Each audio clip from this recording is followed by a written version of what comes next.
बेटी की शादी के बाद। दीवार पर लगी घड़ी ने आवाज़ की। बूढ़ा आदमी कुर्सी पर बैठे हुए घड़ी को बस ताके जा रहा था, आंखों में आंसू लिए। अब तक शाम के 8 बज चुके थे। बूढ़े की पत्नी ने उन्हें सांत्वना दी, क्योंकि उन्हें इस चीज़ का एहसास था कि वो क्यों रो रहे हैं। उन्होंने अपनी बेटी को कल ही विदा किया था और उनका घर अब दोबारा से सिर्फ मकान में बदल चुका था। तुम जानती हो, मैं कभी भी अपनी दवाइयाँ लेना नहीं भूलता था, उन्होंने कबूल किया। क्या आप हमेशा भूल जाते थे? हमारी बेटी सीमा आपको हर रोज़ इस बारे में याद दिलाती थी, उनकी पत्नी ने कहा। नहीं, वो सिर्फ एक बहाना था। मैं अपनी दवाइयाँ लेना कभी नहीं भूलता था। मुझे बस अच्छा लगता था जब वो मुझे ठीक 8 बजे रोकती थी। उन्होंने यह रहस्य कबूल किया। पत्नी के चेहरे पर एक खुशी की मुस्कान आ गई।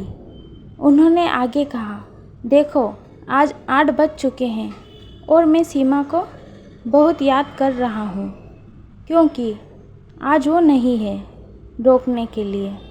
अगले ही पल उनका मोबाइल बजता है। उन्होंने मोबाइल खोलकर देखा तो उसमें सीमा का एक मैसेज आया हुआ था। पापा, यह आपकी दवाई का समय है, जल्दी से उन्होंने ले लो। बूढ़े आदमी ने अपनी बेटी का मैसेज पढ़ा।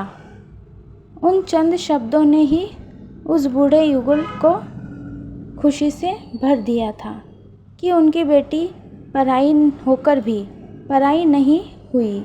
सीमा के पिता खुश थे कि कम से कम उनकी बेटी अब भी उनके साथ जुड़ी हुई है और हमेशा ऐसे ही रहेगी, इसलिए उन्होंने एक स्माइली में जवाब दिया।